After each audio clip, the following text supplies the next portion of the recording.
The moment I heard my mother's voice take on that artificially sweet tone she reserved for her most devastating announcements, I realized trouble was brewing. "Oh, sweetheart," she purred, stretching each syllable like a predator savoring the moment before striking. "I was on the verge of reaching out to you." Absolute nonsense. No one is ever on the verge of calling after leaving a message unanswered for 3 entire days.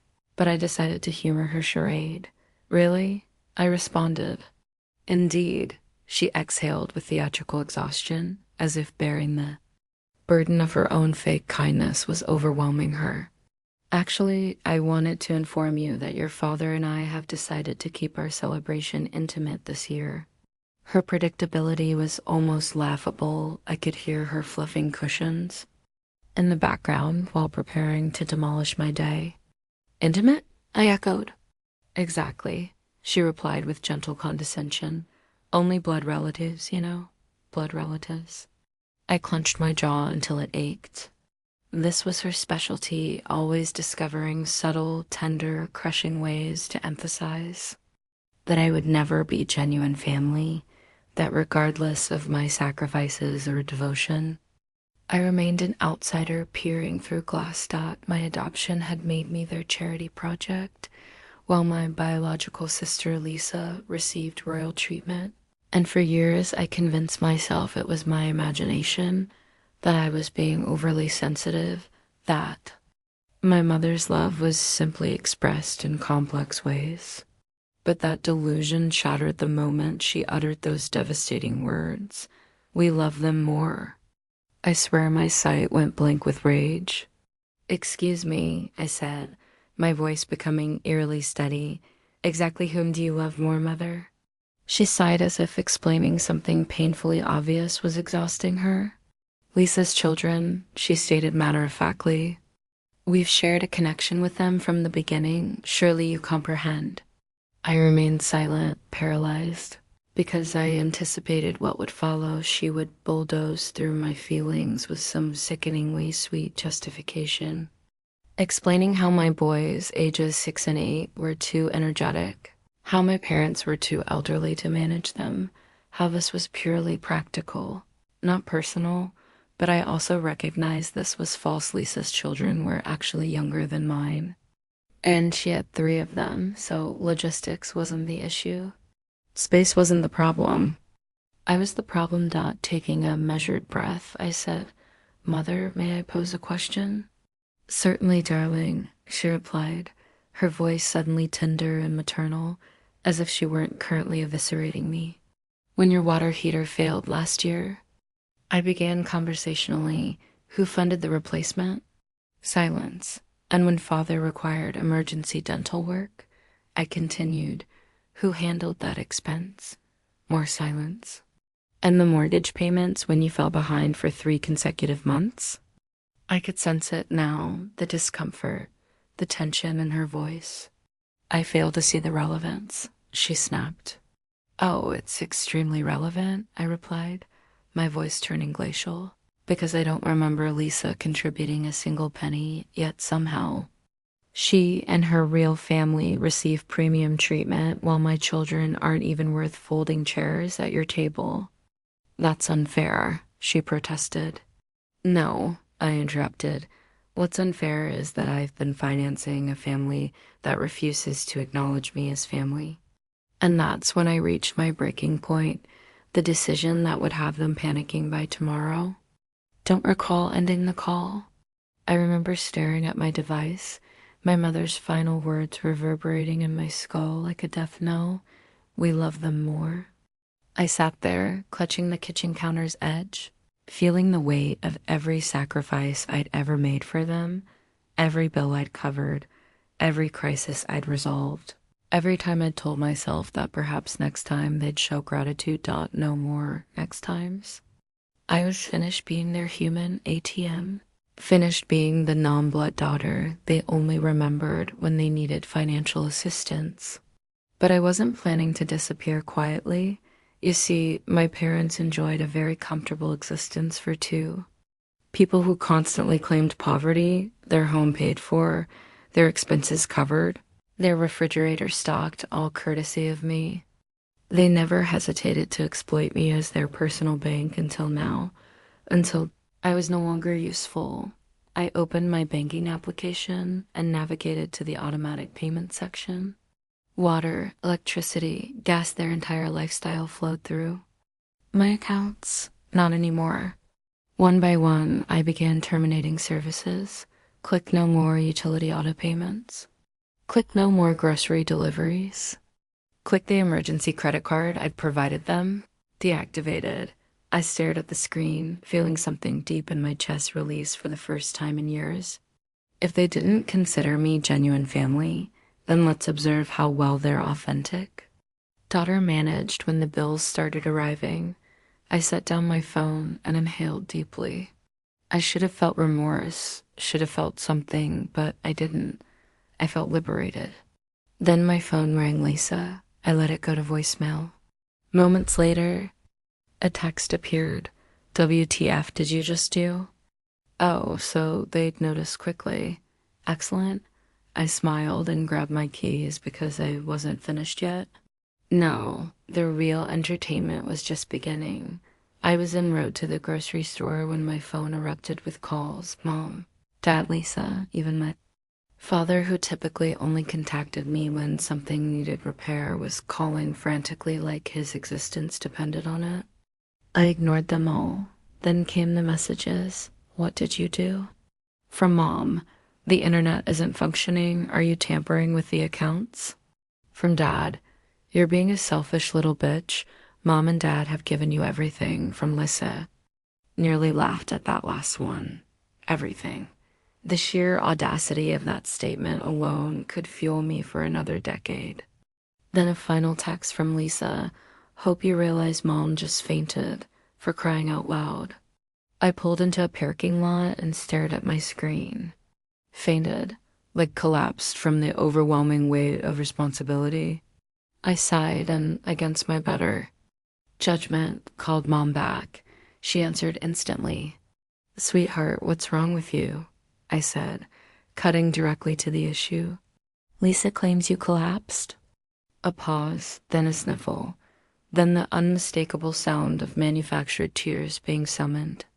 Oh, honey, she whimpered, elongating the vowels like a melodramatic soap opera character. I simply cannot believe you would do this to us right before the holidays. There it was, the holiday guilt manipulation.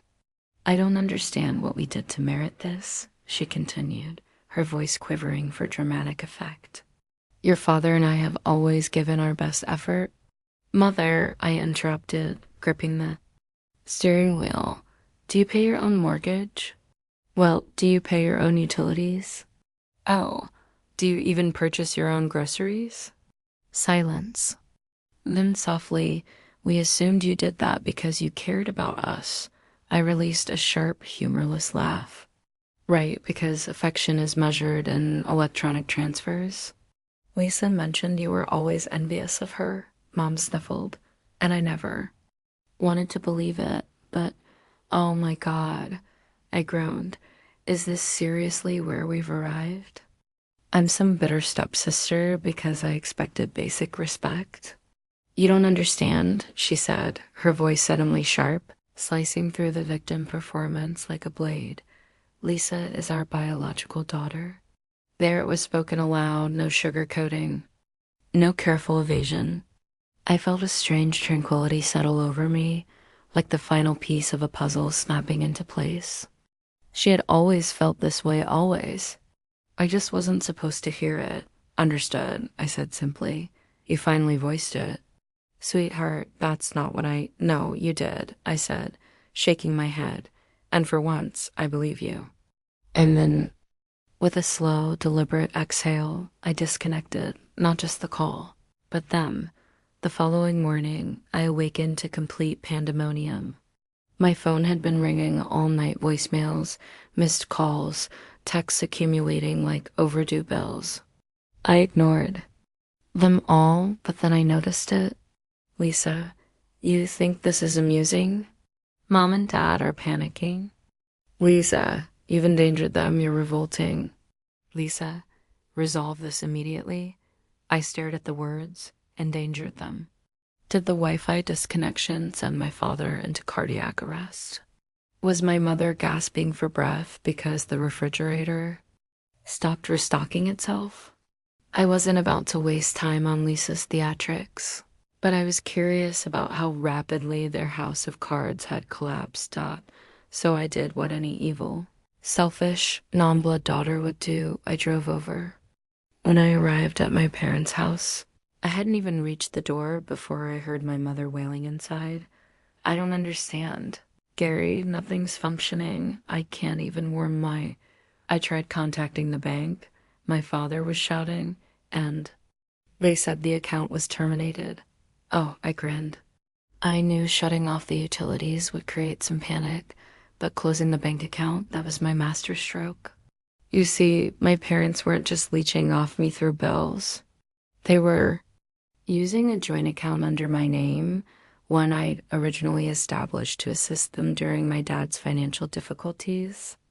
And since it was in my name, I walked into the bank yesterday and shut it down immediately. Now, standing on their porch, I took a deep breath and rang the doorbell. The instant Mom opened the door, her face crumpled as if I'd just delivered news of a tragic death. You, she choked out, eyes wide and red-rimmed. How could you do this to us? I tilted my head. Do it precisely. Her lips quivered. We have nothing. I allowed the silence to stretch, then crossed my arms. Welcome to my reality. Her expression snapped to fury so quickly it was almost impressive. You selfish little brat, she shrieked. Your father and I are sitting in a freezing house with no food, no heat, and no money, and you're standing there with that smug little grin. I raised a hand.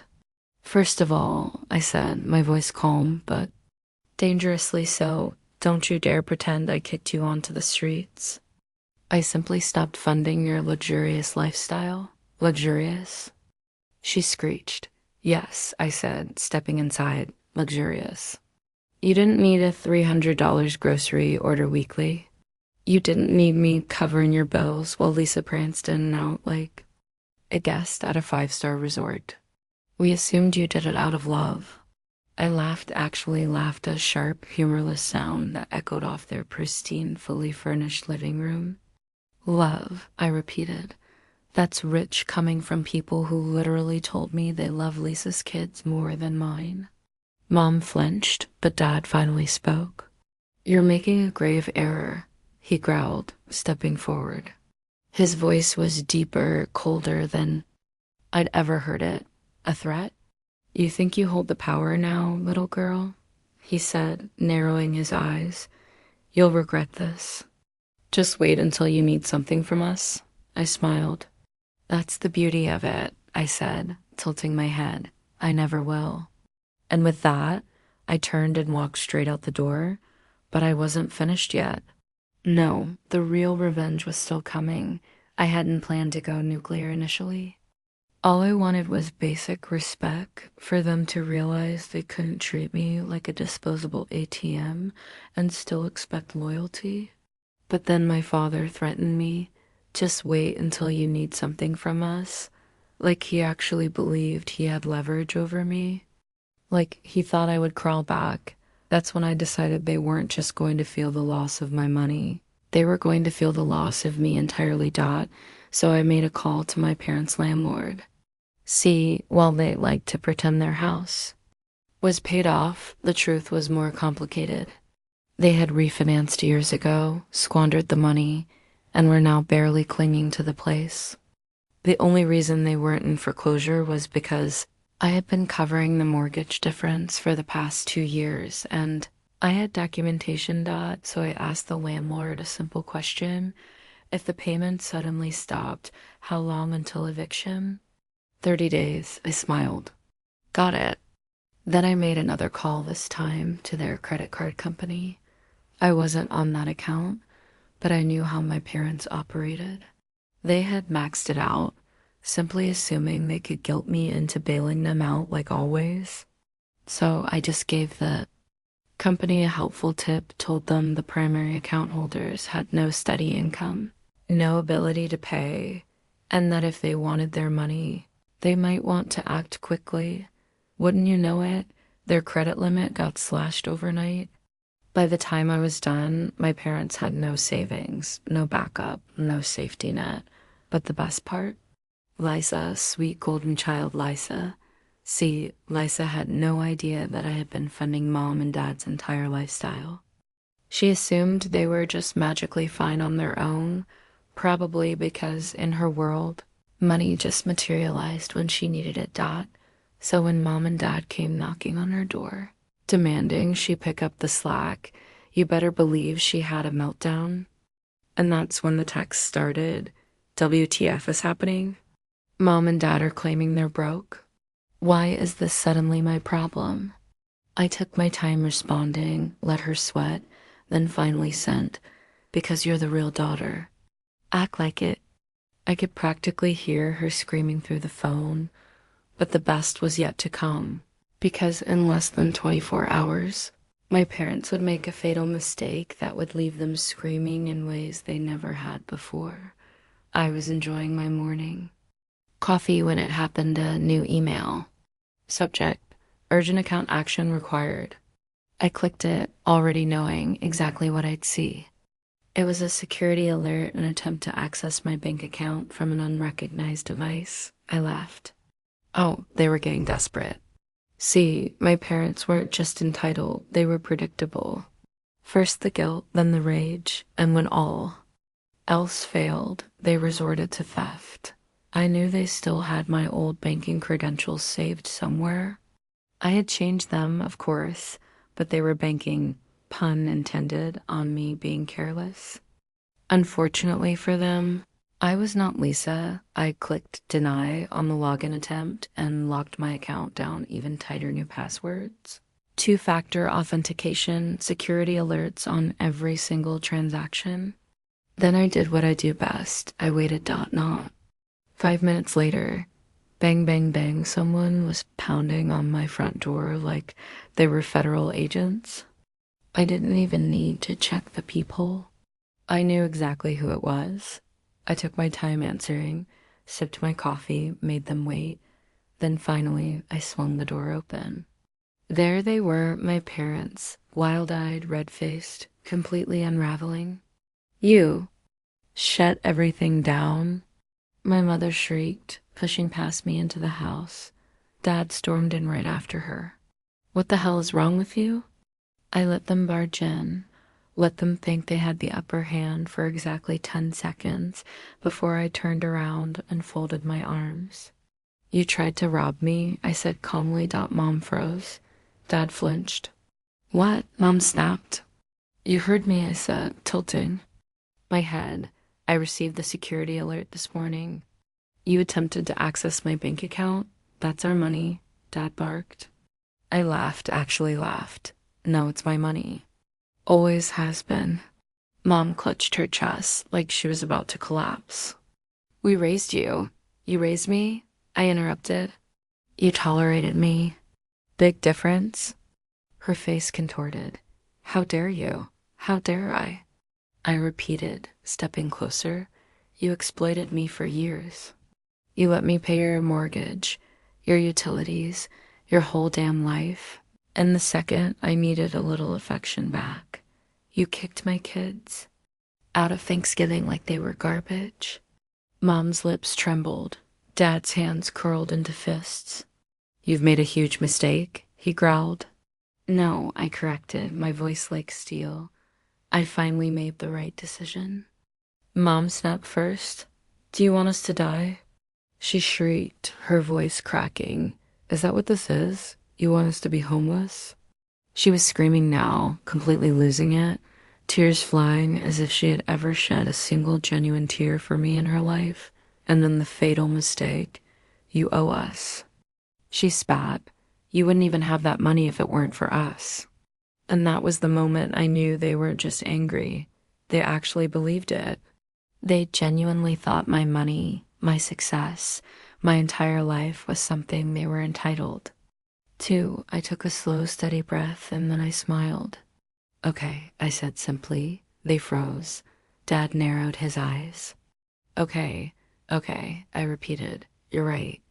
I owe you. And then, right in front of them, I pulled out my phone. They watched in confused silence as I started tapping until Dad finally snapped, "What the hell are you doing?" I looked up, smirked. "Oh, just informing the bank that someone attempted." "Fraud on my account," Mom gasped. "Wait," and I continued, filing a little police report because I do have proof it was you. Her hands flew to her mouth. Dad's face went purple. "You wouldn't," he whispered. I met his eyes, my smirk widening. "You sure about that?" And that's when my father did something I never expected. He lunged. I barely had time to react before my father launched himself at me. For years, I had viewed him as nothing more than a grumbling old man, a relic of his own poor choices. But in that split second, I saw something different. I saw who he really was, entitled, desperate, and now cornered. His hands grabbed for my phone, fingers clamping around my wrist with crushing force. "You little." I didn't let him finish. My knee came up fast, right between his legs. The sound that escaped his mouth was inhuman.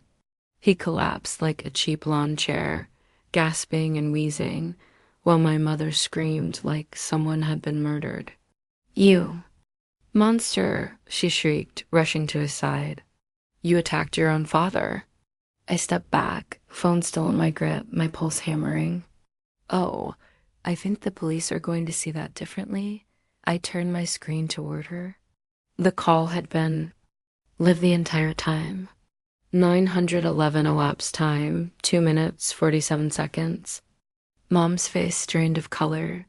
I let out a slow, controlled breath. "Stay calm, stay in control." "Hi, yes," I said into the receiver, my voice steady as a rock. "I'd like to report an attempted robbery and assault. The suspect is still in my home." "Dad," groaned from the floor, still clutching himself. "You're going to regret this," he gasped. Mom was frantically gripping his shoulder like she could keep him from slipping into total ruin. "No," I said softly, watching them both fall apart. "I don't think I will." By the time the police arrived, my mother had flipped the script. "She's lying," she wailed as they handcuffed my father. "She's been out to get us. We're her real family and she wants us gone." One of the officers gave her a blank look. "Ma'am, we literally just heard your husband attack her on a live call." Dad was silent now, his head hanging low as they let him out. Mom lunged at me one last time, her face twisted ugly with rage. "You ungrateful little after everything we've done for you." I tilted my head, smiled. "What exactly did you do for me?" That stopped her cold, because she had no answer. And for the first time in my life, I didn't need one. The door slammed behind them, and I stood there, breathing in the quiet. For the first time in years, they were gone.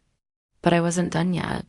No, I had one last thing to do, and when Lisa found out she was going to lose her mind, the next morning, I made one final call. Lisa picked up on the first ring, her voice already dripping venom. "What the hell did you do?" She hissed. "Mom is hysterical. Dad got arrested. They're saying it's your fault." "Oh, it is," I said cheerfully. "And guess what?" "What?" She snapped. "You're paying their bail." Dead silence. Then P.